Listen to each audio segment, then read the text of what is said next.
So I'm part of a group that's called Meta Design, which is looking at the way in which we're redesigning the concept of design. It's not just myself, there's a number of academics and practitioners around the world, and we've just launched a new book called Meta Design.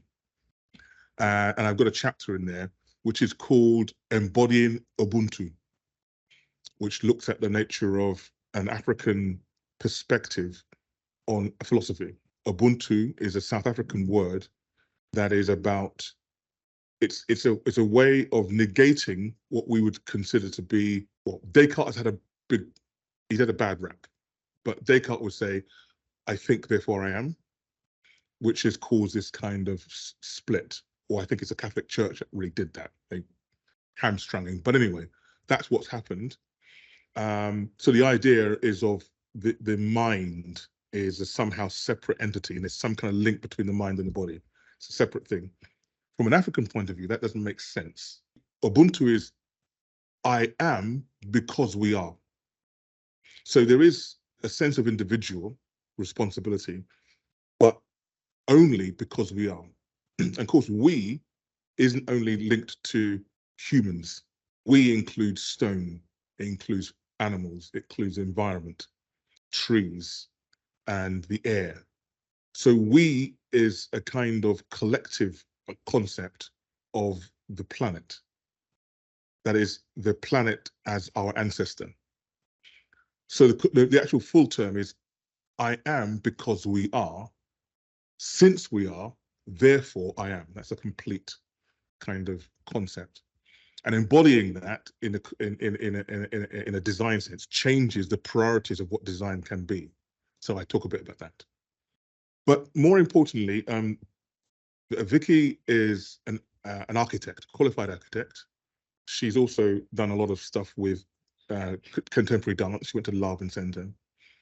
And she created this really interesting concept of what would it look like if architects were using the embodied knowledge of dance to inform design practices.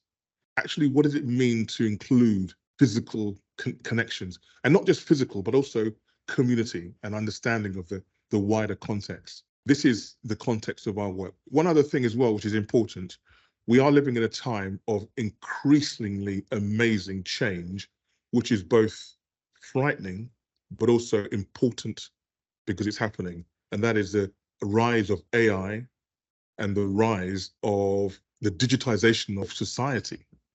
We're seeing it. We think, and I think there's a number of people here I think are Gen Zs.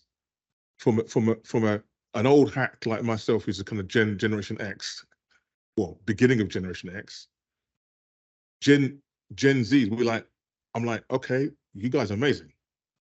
But what about Generation Alpha? That's the people next. You have a particular perspective on those. That's who you're designing for. Does that make sense? So what does that mean? Which is the kind of context we're looking at. What does it mean for outdoor performance? What does it mean for actually engaging with the environment? I think somebody told me that Generation Z said that you talk of the Generation Alpha as the iPod generation, which I think is interesting, because we'd say you guys are iPod, or iPad, not iPod, iPad. Anyhow, so I just wanted to set that context. We're looking at ways in which to rethink the institutions. What new institutions do we need to design for? What new ways of thinking? And Vicky's work starts that process of thinking of design in this particular way.